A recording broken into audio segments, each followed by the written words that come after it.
In this video I'll talk about conduction, and I'm going to focus on you being able to define conduction. I also want you to be able to explain what happens on the atomic level when we talk about conduction, and how we can apply our knowledge of conduction to everyday life. So how is that actually useful? We'll start with the definition. Conduction just means the process by which heat energy is transmitted or transferred, and it's transferred through collisions between neighboring molecules or atoms. Alright, so that's basic conduction. It's direct contact. Attention! Bus number 6586 has arrived. That's right, 6586. Please make your way in an orderly fashion. Have a good afternoon. Thank you, Ms. Natasha.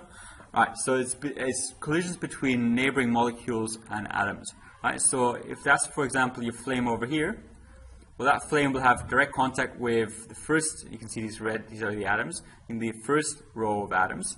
Those will then bump into the next row, and then into the next row, and then those eventually bump into the food and heat up the food. Right? So what I mean by that is, I'll show it again, in this case with my own drawing here. If that's your flame over here, well, the flame will transfer heat from the flame to the first line of atoms.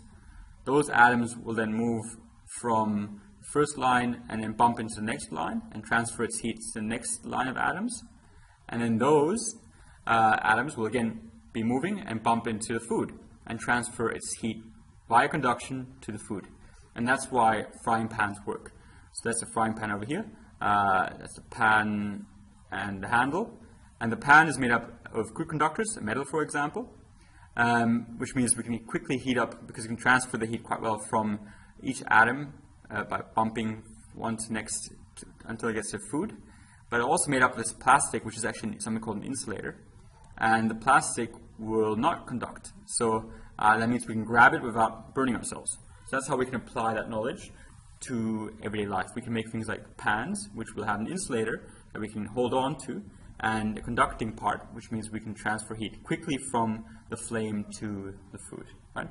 But that's basically the gist of what you should know. You should be able to define conduction. So it's transfer of heat by direct contact between neighboring molecules. You should be able to kind of visualize on the most basic level. That's an atom that we heat up. That atom will bump into the next atom, which bumps into the next atom, bumps into the next atom. So that's how it transfers the heat. And then we should be able to apply it to our everyday life. So again, pans, for example, will be made up partly of good conductor, the metal part, that will quickly transfer the heat. And then also be made up of an insulator, which poorly conducts, but means we can make sure we can touch it without us burning ourselves. But that's what we should get out of this, from this video.